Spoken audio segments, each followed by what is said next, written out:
How are you doing? By God's grace, I'm fine. It's been a while. I am regretting that the viewers cannot see your very nice suit that you're wearing here. Well, Very some of excellent. them can see on Facebook. Some of them can see on Facebook. That's So, good. That's good. yes, it's great to have you here in the The studio. pleasure is mine, Lantam. What have you been up to after the Alliance for Revolutionary Change was formed? Oh, What have okay. you been up to? I've seen that you've launched, or you have the great transformational plan Yes. right in front of you, Yes. and you've been talking about it. The Yes. Alliance has been talking about it. Yes. What have you been up to? Well, of course, I have always maintained the same theme, which is to find the better alternative for Ghana than the current stagnation of the duopoly. Find something that works better, that responds better to our circumstances, not only in terms of making our immediate circumstances better, but also in its ability to take us to where we want to be as a people. So it's the same theme. The difference now is that we are finding different vehicles, more effective vehicles, to realize that. As you well know, after leaving the partisan space, we formed the national interest, which basically identified the key impediments that we need to be able to bring about this transformation. And then we spread our arms to look for other partners. We formed the Ghana First Coalition that had a number of partners in it. Of course, not all of them would want to go in one direction, but those who wanted to come together, form an alliance, and seek a mandate to govern, which is basically to be able to make the decisions that realize what we want, what we're dreaming about. They came together with the Movement for Change, whom we formed basically an alliance for revolutionary change, meaning that not only are we crying for change, but we want to see a change that is a fundamental change, so much that it is revolutionary and it is transformational. It will transform us from one level to another. And you and I have been in this country for so many years. The word change only means change of government and change of the person leading. Yeah. It does not mean change of your circumstances. That's not the kind of change we're talking about. We're talking of a change that is going to look at how we are now, the things that we do which hold us back. Stop doing them. Do the things that will take you forward, are you with me? And make sure that you sustain it. So those are the things that bound us together in terms of the Alliance for Revolutionary Change. Both the Movement for Change, National Interest Movement, Third Force Movement, Ghana First Coalition, Ghana Green Party, the People's Democratic Party, Yeah. Ghana Union Government Party, and so on and so forth. They're quite a number. So now that we are all bound Yeah. by this common objective, we forged ahead to launch ourselves formally as an alliance, which of course you covered, you were aware about. Then, of course, the hard work comes in. What is the plan? Yes. What are we going to do? What is the plan? What are you How going to do we do? achieve these things? Everybody knows what we want. The question is, how do you achieve it? Right. And we were very cognizant, as you well know, of the fact that politicians come and they make one promise after another. But nobody ever stops to ask them, so how? And with what? How And are you when? going to do it? What are the timelines and Yes. all of that? But Yes. and I want us to really get into it. Yes. And talk about the how and Yes. how the alliance intends to take us to the promised land if Ghanaians should give them the opportunity. But I think a lot of people will be curious to know what role you are playing in all of this. Of course, you are one of the mouthpieces of the alliance. You are one of the very strategic partners of this particular alliance. And you've been in Ghanaian politics for quite a while now, for a very long time. You run for president. We know that the Movement for Change has Alan, and the alliance as it was formed still has Alan as the flag bearer, so to speak, the one who is standing for president. What role is Dr. Abu Sakara playing? Well, first of all, we have not even finished pounding the fufu. You want talking about the soup? Well, I think a lot of people will be interested to know. A lot of people will be interested to know. Seriously, to know the role that Dr. seriously, Abu Sakara is, because ser- they see Dr. Abu Sakara as a very brilliant mind with brilliant ideas, and someone who would do very well, and so they would want to see him at the forefront, True. of the political, Thank you, of the but political we discourse. we have been a leading partner in this alliance. Yes. Because we started off as two, and then we had our MOU, which ensured that all the things that will bind us together were there, and then we gradually brought other people in, and that process of forming the alliance was something that we were all instrumental in doing. Many alliances have been formed, but they have failed. They have not been sustained. Yeah. And that's because of two key things. One, you don't have something that binds you together. Just like all these, rallies in Europe, they don't want the government, and then they go on the street, and then they win the election, and after that, the whole thing falls apart. Yeah. Because there was nothing binding them. There were no common principles. There was no binding vision. So in our MOU, we put that there. Secondly, the leadership for the alliance is also usually a problem, which is where you have gone now. Yes. And how many times have we had, especially among the smaller parties, all midnight talks, who's going to lead, who's going to be there, and then by mid-morning, before the cock crows, even it hasn't crowed yet, and the thing has already fallen apart. Yes, and it's fallen apart because everybody seems to want to lead. Exactly. So in this particular one, we Yes. were very clear about those two things. And we made up our decision based on the fact that, number one, we see the political landscape of Ghana. We see that the two leading parties have two northern candidates. If we want to draw more people towards us, let's have a southern candidate. So there's an alternative. Are you with me? On top of that, we have a candidate. But should it matter? No, Isn't that identity politics? It's at variety. Variety. It's the spice of life. Yeah, variety is the spice of life. But I mean, should it really matter? No, where it the candidates matters. where the candidate comes from. No, I mean, if we have two northern candidates, we have three northern candidates. my point- should it matter? Well, my point Should it is be a that consideration? if you want variety, we have given you variety. The next issue is, what is the competence? What is the capacity? What is the experience? What is the caliber of that candidate Yes. in terms of providing leadership? And we're very fortunate that this particular person, not only have they been in government, because so many people are in government, they don't qualify to be leaders. Are you with me? But this particular candidate has been in the private sector, has been in the professional space at an international level. In other words, they made themselves before they came into politics. Politics didn't make them. You understand? And it is rare to find that caliber of person in the political space, because often they just don't want to go there because they're already made and they don't want to spoil themselves. Are you with me? And you know what comes with that. So here is somebody who has not only been an achiever outside of government in the international space, demonstrating his corporate leadership in public service, but also in government as a member of one of the major political parties. Yes. He has served in various capacities, and he has emerged unscathed. He's not one of the people where you hear that he has taken Achimota Forest, or he's selling all the hotels to himself, or he has grabbed this or grabbed that, or, you don't hear those things about him. So you're saying he has not been embroiled in any in the corruption. Any major Yes, scandal or corruption. it makes him attractive. Well, but there was one. Well, initially when he was trade minister. There was, I don't know if you remember, the cash for seats. I don't remember that particular one. There was but, a cash for seats, but of course we're told that investigations were done and there was nothing, Well, so happening. There was nothing until you're proven there. guilty, you're Yeah. innocent. So Yeah. whether that doesn't make it one. So what would you also say to those who say that, okay, this government is not doing But well. I haven't finished the We are issue. seeking to unseat the government. No. He was a core member of the cabinet. We'll come to that. And We'll come to that. yes. I'm talking about his qualities as a leader. That Right. stand him out in the crowd that are now positioning themselves there.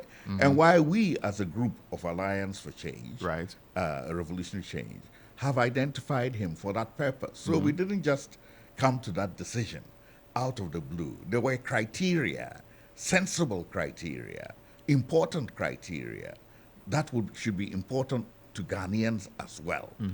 in terms of his experience in government, his experience outside government, his caliber in terms of professional qualifications, and also the kind of person he is. And this is something that seems to be taken for granted until the person reveals his character. Then you start complaining. You went and chose the shirt. Now you don't like the shirt anymore. Meanwhile, you were in the shop and you chose it. So we have to put more emphasis on the character of the people that we are choosing. It's not just because they belong to this particular party or they look like this or they come from this area, but what is the character of that person? Is he somebody who's truthful? Is he somebody who is honest? Is he somebody who has a good family life? If you cannot maintain a good family life, how can you maintain the family of the whole government? Right. So those things, you guys have to start asking about those things. Because when a person fails, are you with me? It's not on the big things. It is the small things that betray the character of a great person. Right. Are you with me? So you think in terms of character, Yeah. he's got it. Oh, he's got it. He look at the man. He's a very decent man. He has Yeah. a decent family, Yeah. very attractive family. Yeah. Are you with me? I know he has 2 children. His wife is with him. They've been married for so many years. She's very supportive. She goes on campaign with him. Are you with me? So all of that you think makes him an All attractive. of that made him a very attractive Makes him an candidate. attractive So that is candidate. why he is our That is why he's your candidate. presidential candidate. Apart from his other attributes. Okay. And having a constituency. Now, you ask the question, what else should be important? Yeah. You and I know, are you with me? I mean, responding to the critics, his critics, the first thing his critics always go to Yes. is that he's been a member of this government which has plunged us into Oh. a mess. Jesus and he was a was part of the government for 7 years or so until he resigned. And he resigned because he wasn't too happy with processes leading up to choosing the flag bearer of the party. They're So- entitled to have those opinions. So that doesn't make him really the question independent is, of what the is- political establishment, does it? what is really the significance Yeah. of those criticisms? Jesus was a Jew. It didn't stop him from bringing salvation to the Gentiles. Right. St. Paul, are you with me? He was a murderer of Christians. It didn't stop him from, after the revelation, becoming a champion for Christianity. Right. Are you with me? Right. David was the smallest boy in the house. It didn't stop him from lowering the biggest giant everybody had ever seen. So in the scheme of the world, are you with me? Sometimes the improbable is what becomes the possible, not the possible as you see it. Okay. So, and this is one of the attributes which we felt as an alliance was important, because here we have a political space which essentially is non-aligned. It's not NPP, it's not NDC. And you know how much we have been struggling in this wilderness all these years, from 1992 when we had 11% of the vote till now when all the group together cannot even get 1% of the vote. So something different needs to happen. And in this world, often it's not so much the individual, but the timing and the sequence of events, as you have seen happening in all these elections in the democracies in Europe. All of a sudden, things have broken loose. So every situation has its time. And we believe that the time for ending the duopoly in Ghana Is now. and getting an emergence of a third alternative, are you with me, that can also occupy a significant portion of the political space to make a difference is now. And it has all the ingredients. One, it usually happens when one of the 2 major groups has broken up. And he has broken out of the NDC. In NPP, all the of the NPP. NPP. Yeah. In all the incidences you see where a strong independent candidate has emerged, he didn't emerge from smoke. He emerged from somewhere. Yeah. You go to every single one of those countries, they were in one of the dominant parties. And it means that they've come to a point of realization where they feel that their vision for the nation will not be fulfilled where they are. And they need to cast that aside and prosecute it using a different vehicle. Now, we all have been working to build that vehicle, and we have now built that vehicle, and it is the Alliance for Revolutionary Change. And so there are many good reasons why Ghanaians should be confident, are you with me, In that the if we were alliance. groping in the darkness for all these 32 years and we couldn't find the doorway to an alternative for a third force, this election, 2024, is the watershed moment where that is going to happen. And it's not just in Ghana. If you look around the world, all over, it's happening. Why should Ghana be an exception? And let's talk about the how, right? Yes. Let's talk about the how. But you still haven't told me the role that you are playing. Oh no, I've told you that I'm very involved. You are very involved. A frontliner. I mean, people want to know. I mean, let me just be blunt about it. People Yeah. want to know if you are going to be the Well, running mate. Are We you will going to be the running mate? You know, we will come to that. I think it's a matter of time for us to go through our processes of packaging ourselves, launching in the terms of our arrangements, etc. You know, we're quite late. Yes. So the arrangements organization is important. Then campaigning on something concrete, not political wishes. Like the Great Transformation Great Plan. Transformation Plan. Now Yes. that we've got that out of the way, Yes. we're going to field operations. And as we're going out to field operations, of course, it will be not sensible to go to field operations first, then come and do a vice presidential candidate later. Because what is the purpose of a vice presidential candidate? Yeah. To complement Exactly. the presidential candidate and bring attributes that the presidential candidate doesn't necessarily have in the same measure. Exactly. And appeal to a broader mass of people. So amongst the group, we have put together our search team. They have done some work to say who that person should be, so that we start by following a democratic process of choosing that person. Okay. Not unlike some other people who decide they want to crown Lantam the Prince, and come what may, party rules or no party rules, by hook or by crook, it shall be Lantam. You want to do it in a democratic way. Yes. So let's talk about the Great Transformational Plan. Yes. Right? And Yes. how is this plan different from political party manifestos that we have seen in the past? You know, when they do their manifesto, they come into office, they implement some, they don't implement some. How because this is a manifesto of sorts, right? So how is this different from an NDC manifesto or an MPP manifesto? That's why I like interviews with you, because you always ask the right questions. I'm glad I do. You see, a manifesto, as we have known them in this country, is a string of promises. Just like you take a string and then you keep putting different color beads on it.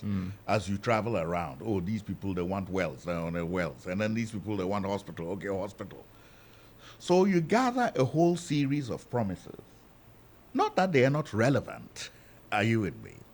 But they are not put together in terms of a development framework that identifies key areas for intervention. Are you with me?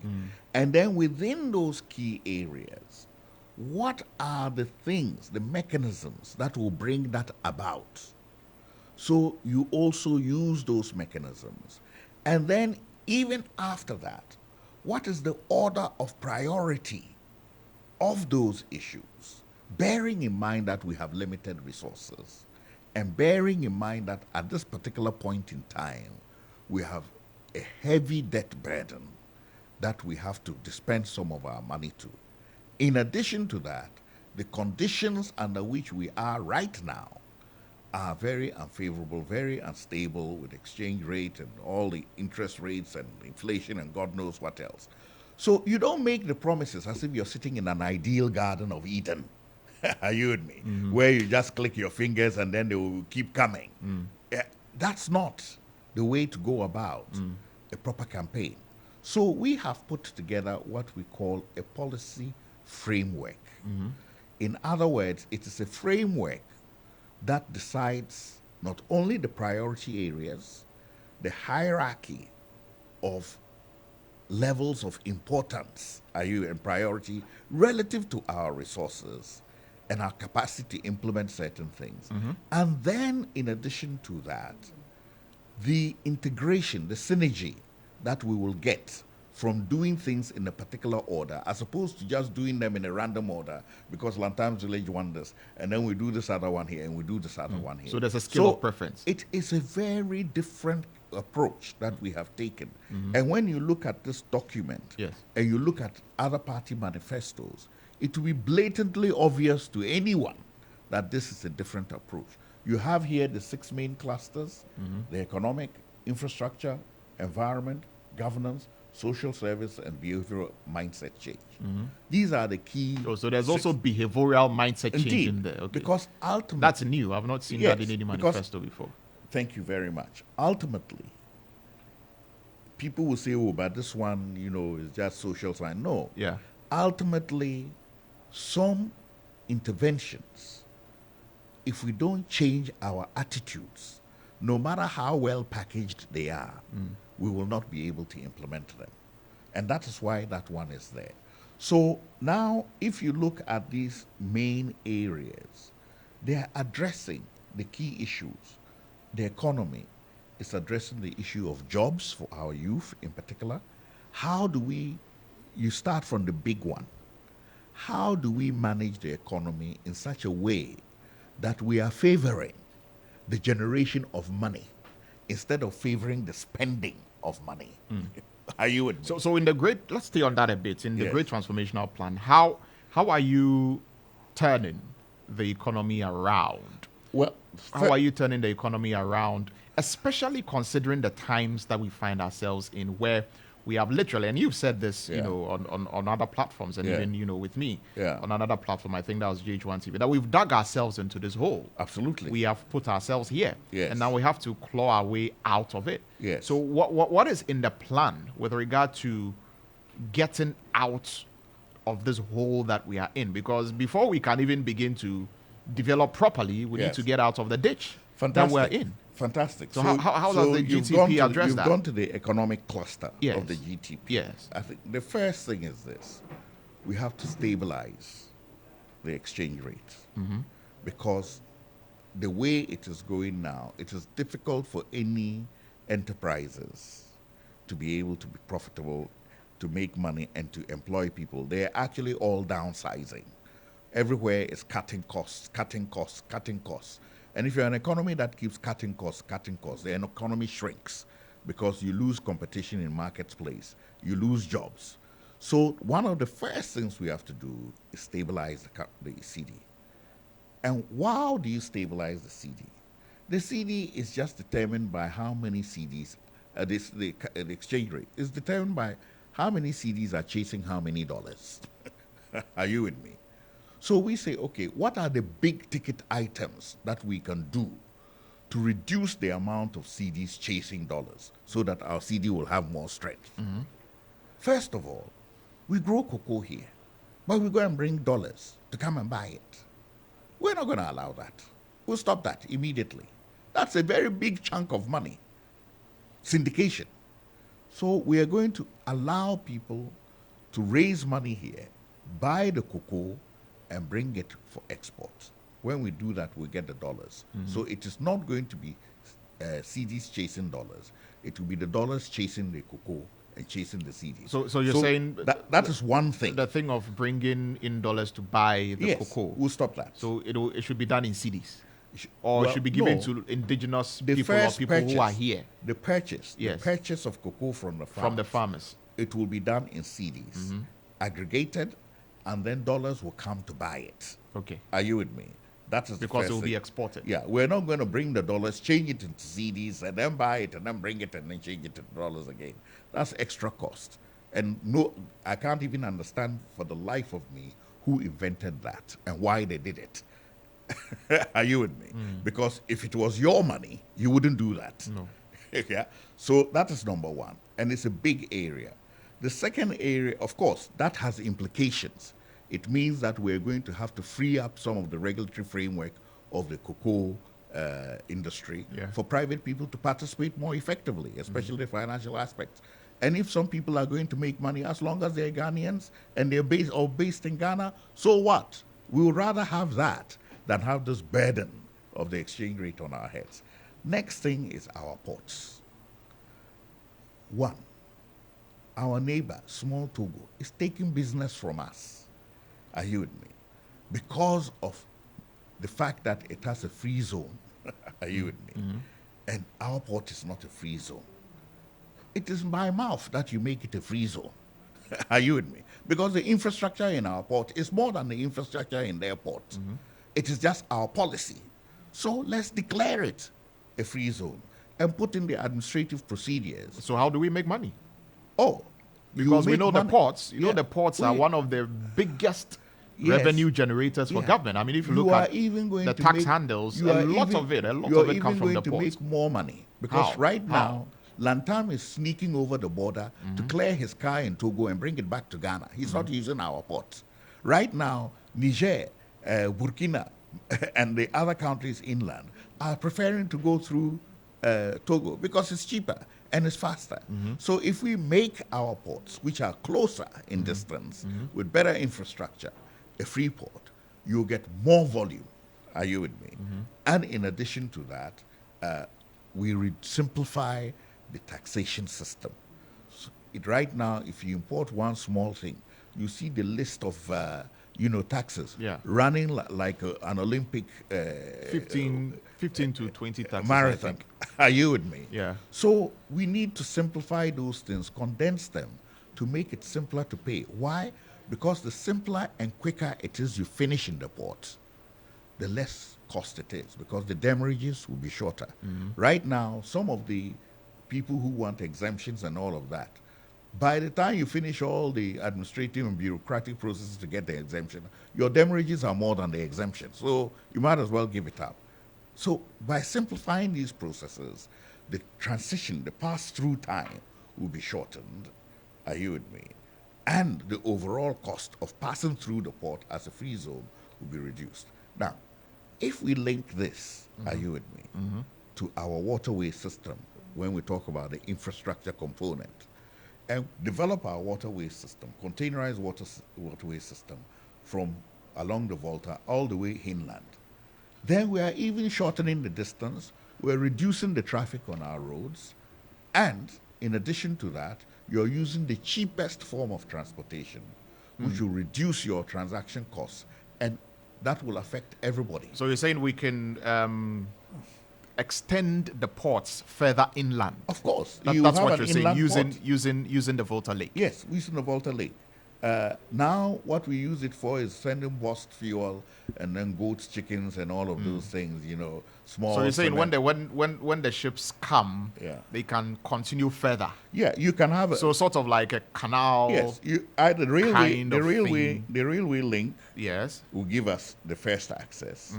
But even that one, we could put in an inland port between Keita and Ada and have barges. Once you put in locks, they will lift the barge up at Pong, lift it up again at Akosombo, and straight all the way, 436 kilometers, boom, you're in BP. Are you with me? And you make that your inland industrial town. Are you? There are plans for an inland port at Buankra. Yeah, but I think we construction don't is have currently water. ongoing. Yeah, fair. That is a bulk distribution. Yeah, and bulk breakage. distribution, yeah. But what I'm talking about now is a waterway system that will not only do that, but do even more. Is this comparable to comments another independent candidate made that are bringing the sea to Kumasi? No, you see, that's a cheddar. He said he'll bring the sea.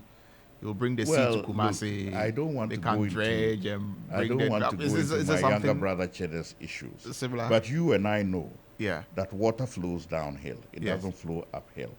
Kumasi is 257 meters above sea level. Yeah. Are you with me?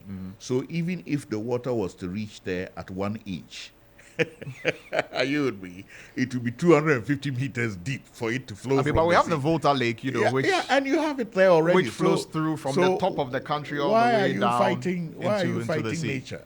Just go by what is already there. Right. It's cost effective, and do it. And in any case, when you have a big inland port at say Gwipe, you can put a rail line from Gwipe to Kumasi. It's a very short distance. Are you with me?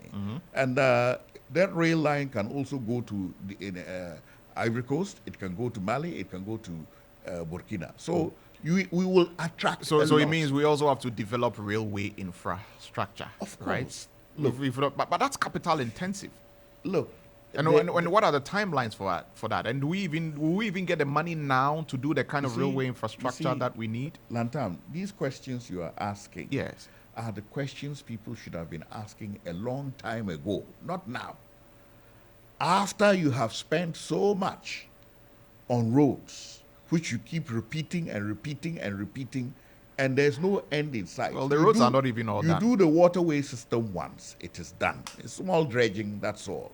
There's no repairing potholes in the waterway system. On top of that, no policeman can be standing in the middle to stop you and collect bribes. You deal with the crocodiles. Then you deal with the railway system from the inland port to other country. It is done once. This plan has been on the board. You will not believe it, for a very long time. Yeah. Are you with me? And even so recently, under the SADA initiative, it was reconstituted again with 3 interventions: a hydroelectric dam on the OT to make steel from the iron ore at Cheney, which iron ore would then be used to make the rail links, and the waterway system to connect to BP, which would then pay for the offloading of goods onto the railway links. So within a very short time, you would have paid for all those projects. How much would it cost to do that? Oh, at the time that we estimated it, it was, but it included other things. It was not only that. Are you with me? Yeah. But the total bill for the 3 major interventions, having the waterway system, having the hydroelectric dam and the steel plant, yes. and the railway system, plus also making the water dams along the White and Black Volta to stop the flooding, and then turning those into the key zones for agro-processing and production. All that came to about $10 billion. About $10 billion. As of 2016. Are you with me? I think it was 2016, around 2016. So then raising that money also will become a problem. Well, you see, at the time... and what are the timelines that we are using it depends on who and how. to deal with it? Look, there's plenty money in this world. The issue is how you go about raising... Are we going to borrow? You can go into... Are we going to find it... There's so many ways. You can go into BOTs, in-house? build, operate, and transfer. Are you with me? In which case, the person puts their capital, they operate it for a certain period, and charge until they get their money, and then they turn it over to you. It's on your land. It is your water. Where is it going? Are you with me? Can they carry the river back to their country? Are they going to uproot the railway tracks with the land it is on and take it back to their country? Eventually, it will be yours. What is important is that you discipline yourself and stop yourself from having the immediate satisfaction of collecting that money to use it, but allow the person to collect that money to pay for the thing. Right. Are you with me? Right. And this sense of delayed gratification is an aspect of leadership that has been very costly, where we always go for the thing where you can get the goodies right now. Instant gratification. Instant gratification. Yeah. And for development, that is not a good criteria to have. So let's go for the longer term investments in infrastructure that are strategic and key, and that have people using ideas to develop enterprises. And entrepreneurship becomes the dominant factor affecting everybody's life. Because public sector will shrink and shrink and shrink until it's very small. But the private sector and enterprises will become the dominant factor. And generating money through entrepreneurial skills will become the dominant issue. So that is what we are. We are in step with the way the world is marching by promoting entrepreneurship. Right. But that means that we have to do the things that promote entrepreneurship, both in terms of the policies we make that govern finance, that govern infrastructure, and that also governed the markets. All right. Doc, unfortunately, we run out of time here. Hey, So we have only dealt with one cluster. unfortunately, we run out of time. You have and not so- allowed me to talk about Yes, my favorite about part, which is governance. governance. The, Yes, the reforms we need to make. Yes, we You will. see, We will talk look, about just to governance. refer Unfortunately, today we don't have a lot of time. But just to refer go you, into it. So let me give you 1 minute. Just Okay. 1 minute. I have always 1 minute. spoken- I've been signaled to. Okay, wrap I've always the show up. spoken about fundamental reforms. Yes. And you guys often ask me, is it possible? Can anyone do it? What has happened in Kenya? Overnight, the government has been slashed. The ex gratia has gone. Are you with me? Yeah.